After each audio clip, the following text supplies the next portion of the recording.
दोस्तों, जनता दरबार में आपका फिर एक बार स्वागत है। आज हम पॉपुलर फ्रंट ऑफ इंडिया यानी पीएफआई के दफ्तर पर छापे की चर्चा करेंगे।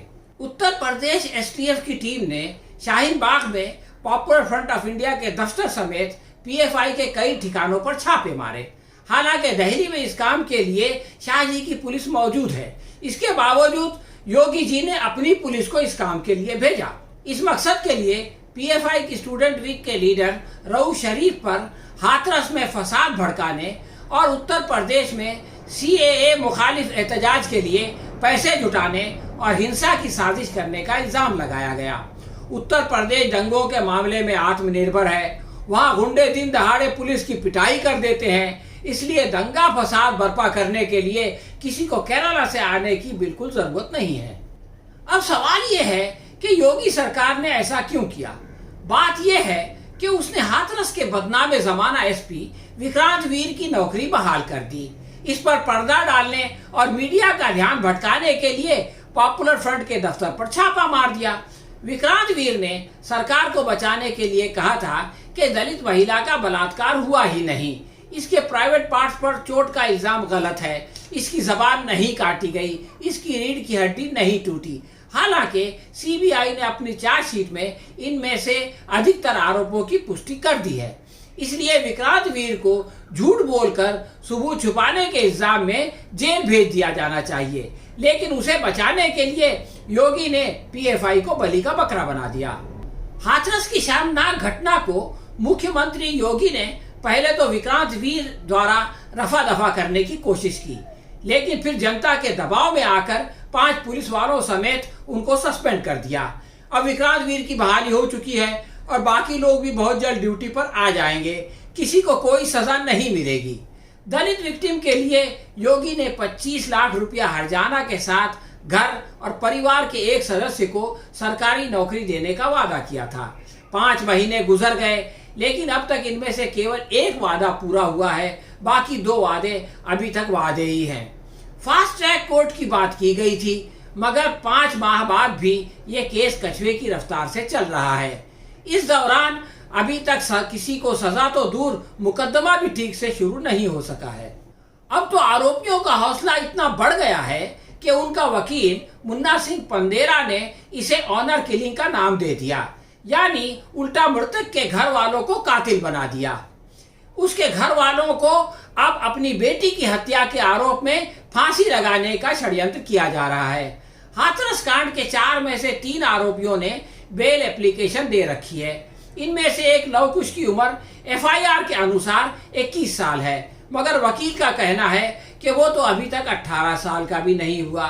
बाकी 2 चचा भतीजे हैं, इसलिए वकील की दलील ये है कि भारतीय संस्कृति में भतीजा अपने चचा के सामने दिन दहाड़े बलात्कार नहीं कर सकता, यानी अकेले में या अंधेरे में कर सकता है।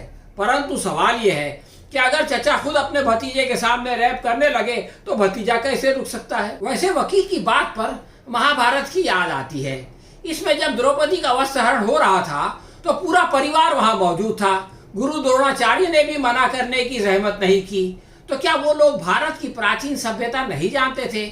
महाभारत की पुरानी परंपरा के अनुसार पीड़िता की महिला वकील सीमा कुशवाहा ने सुरक्षा की मांग की है, क्योंकि उन्हें डराया धमकाया जा रहा है। जम्मू में आसिफा के वकील के साथ भी देशभक्तों ने यही सुलूक किया था। भगवा परंपरा अत्याचार पीड़ित के विरुद्ध अत्याचारी का समर्थन करने में विश्वास करती है। यहाँ कंगना राणावत जैसों को तो Y+ सिक्योरिटी मिल जाती है, परंतु सीमा कुशवाहा को नहीं मिलती। हद तो ये है कि इलाहाबाद हाईकोर्ट में जबरदस्ती रातों रात चिता जलाने के केस की सुनवाई इसलिए नहीं हो सकी क्योंकि नामालूम कारण से जज साहब गैर हाजिर हो गए। इससे पता चलता है कि दबाव कितना है और कौन लगा रहा है। यही लोग पॉपुलर फ्रंट के दफ्तर पर छापा मार रहे हैं। पॉपुलर फ्रंट की आड़ में छापा मारकर अपनी नाकामी छुपाने की रणनीति बहुत पुरानी है। दिसंबर 2019 में जब CAA के खिलाफ प्रदर्शन हो रहे थे तो हिंसा भड़काने के इल्जाम में यूपी के डीजीपी OP सिंह ने पत्र लिखकर केंद्र सरकार से पीएफआई को बैन करने की मांग की थी।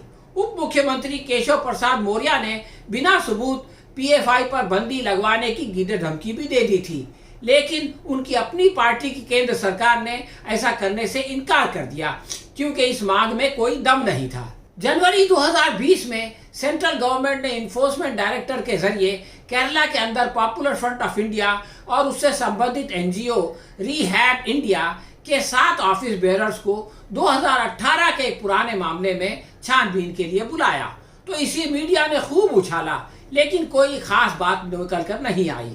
दिसंबर 2020 में पीएफआई के 9 स्टेट्स में 29 ठिकानों पर ईडी की कार्रवाई की गई और इस पर CAA दिल्ली में दंगे, हाथरस मामले की साजिश करने के अलावा मनी लॉन्ड्रिंग का इल्जाम भी जोड़ दिया गया, लेकिन कोई नतीजा नहीं निकला। पीएफआई का ज्यादा काम केरला, कर्नाटक, तमिलनाडु और राजस्थान में है, जबकि सबसे ज्यादा छापे उत्तर प्रदेश में मारे गए। इससे अंदाजा होता है कि ये राजनीतिक षड्यंत्र था। उत्तर प्रदेश सरकार ने पत्रकार सिद्दीक कप्पर पर दिल्ली दंगे से लेकर ISIS तक सभी आरोप लगा दिए, लेकिन योगी सरकार इस तरह के बेबुनियाद इल्जामात लगाने के लिए मशहूर है। इसे कई मर्तबा सुप्रीम कोर्ट में ऐसा करने के कारण बेइज्जत भी होना पड़ा है। डॉक्टर कफील खान के मामले में उसे न सिर्फ मथुरा कोर्ट बल्कि सुप्रीम कोर्ट में भी मुंह की खानी पड़ी, मगर शर्म उनको मगर नहीं आती। फिलहाल हाथरस के असल मुजरिमों को सजा से बचाने के लिए निर्दोष लोगों को फंसाया जा रहा है। इन छापों का मकसद जनता का ध्यान हटाना है और उनको ऐसा डर दिखाना है जो मौजूद ही नहीं है। इन छापों का मकसद जनता का ध्यान हटाकर उनको ऐसा डर दिखाना है जो मौजूद ही नहीं है। लेकिन इस तरह की कार्रवाई से PIF के हौसले पस्त नहीं होंगे, उनका साहस नहीं टूटेगा, क्योंकि इकबाल ने कहा है, आईने जमा मर्दा हक गोइयो बेबाकी, अल्लाह के शेरों को आती नहीं रुबाई। हाँ तो दोस्तों, ये थी हमारी आज की समीक्षा। हम बहुत जल्द किसी नए विषय पर जनता दरबार में आपसे मिलेंगे। तब तक के लिए इजाजत दीजिए। बहुत बहुत शुक्रिया।